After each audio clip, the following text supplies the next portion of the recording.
রান্না করছি। তেল দিয়ে দিলাম কড়াইতে, পেঁয়াজ রসুন কাঁচা লঙ্কা দিয়ে দিয়েছি তেলের উপরে। এবারে চিকেনটা দিয়ে দিচ্ছি।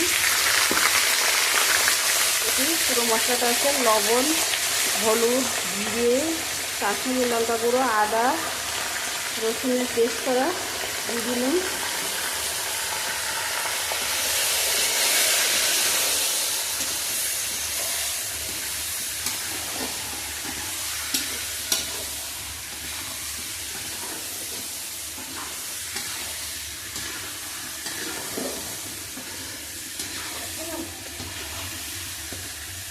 ফেললে হ্যাঁ